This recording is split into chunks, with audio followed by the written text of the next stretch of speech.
آج کی ویڈیو میں ہم حضرت شیس علیہ السلام کے بارے میں جانیں گے کہ حضرت شیس علیہ السلام کون ہے، آپ کے والد اور والدہ کا کیا نام ہے، اللہ پاک نے آپ کو کب نبی بنایا اور آپ علیہ السلام پر کون سی کتاب نازل فرمائی۔ یہ سب کچھ جاننے کے لیے ویڈیو کو اینڈ تک لازمی دیکھیے گا۔ حابیل کے قتل ہونے پر حضرت آدم علیہ السلام کو بہت صدمہ پہنچا۔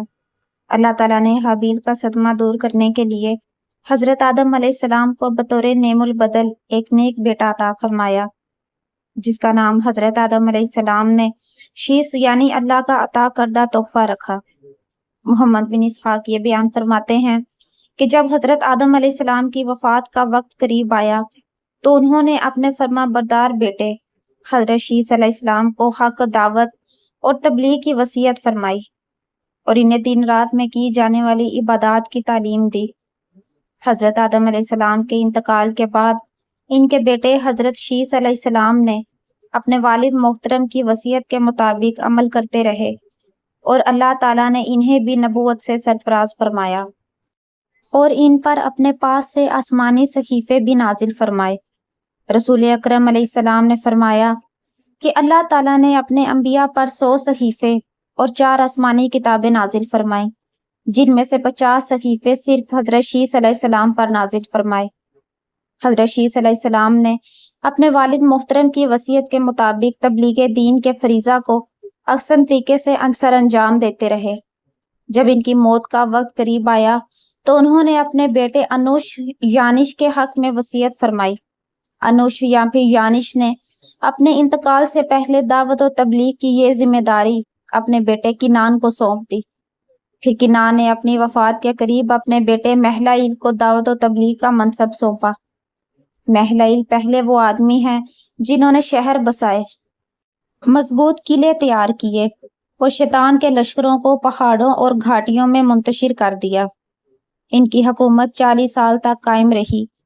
مہلائیل نے اپنی وفات کے وقت وصیت کے ذریعے اپنے بیٹے یرد کو اپنا جانشین مقرر فرما دیا اور یرد نے اپنی وفات سے چند دن قبل ہی تبلیغ دین کے فریضے کی وصیت اپنے بیٹے اخنو یعنی ادریس علیہ السلام کے حق میں فرما دی۔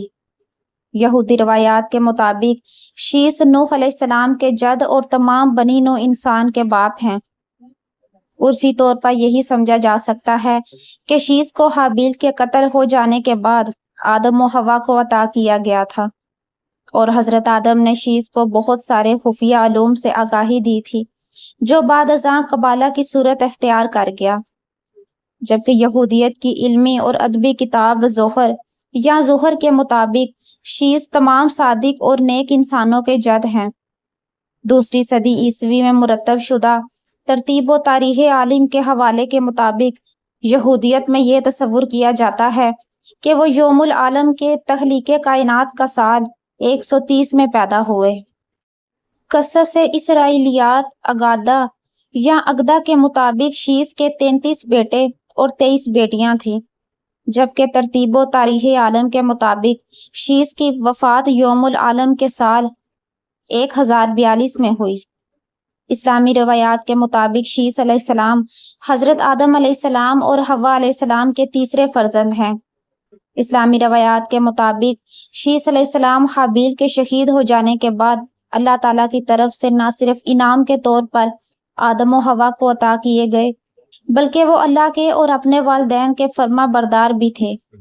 اگرچہ قرآن پاک میں شیس علیہ السلام کا کوئی تذکرہ نہیں، تاہم اسلامی روایات کے مطابق شیس علیہ السلام بھی اپنے والد بزرگوار آدم علیہ السلام کی طرح نبوت سے سرفراز کیے گئے تھے تاکہ وہ بنی نوع انسان کی رہنمائی کریں، اور انہوں نے آدم علیہ السلام کے وفات کے بعد انسانوں کی اللہ تعالیٰ کی بندگی کی طرف رہنمائی کی۔ اسلامی مأثورات کے مطابق شیس علیہ السلام ایک بلند پایہ شخصیت ہیں اور ان کا شمار طوفان نوح سے قبل نسل آدم میں اولو العزم نبی کے طور پر ہوتا ہے، جبکہ بعض روایات کے مطابق شیس علیہ السلام ایک صاحب مصحف نبی تھے۔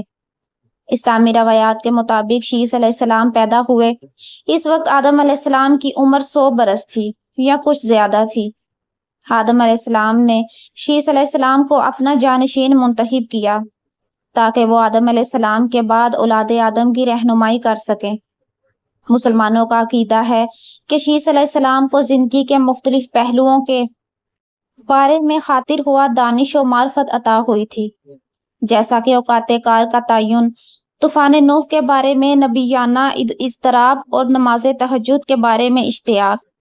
یہودیت اور مسیحیت کی طرح اسلام بھی ان کا شجرہ نسب شیس علیہ السلام سے پہلے سے شروع کرتے ہیں کہ جب حابیل کو قابیل نے قتل کر دیا اور حابیل سے کوئی وارث نہیں تھا، جبکہ قابیل کے ورثاء جو نہایت درجہ گمراہ تھے طوفان نوح میں تباہ کر دیے گئے تھے۔ شیس علیہ السلام سے بہت سے ہنر منسوب ہیں۔ معرف اسلامی جیسا کہ تصوف میں شیس علیہ السلام کی اہمیت ایک نابغہ کی سی ہے۔ ابن عربی نے اپنی مشہور تصنیف میں اسرار نبویہ بحوالہ شیس علیہ السلام کے عنوان سے ایک باب باندھا ہے۔ کچھ مسلمانوں کا خیال ہے کہ شیس علیہ السلام کا مزار لبنان کے ایک گاؤں بنام شیس نبی میں واقع ہے، جہاں بعد میں ایک مسجد ان کے نام سے قائم کی گئی تھی۔ 13ویں صدی عیسوی اور بعد میں آنے والے عرب جغرافیہ دانوں کی روایات کے مطابق شیس علیہ السلام کا مزار فلسطین کے ایک شہر رملہ کے شمال مشرق میں واقع ایک گاؤں بشیت میں تھا۔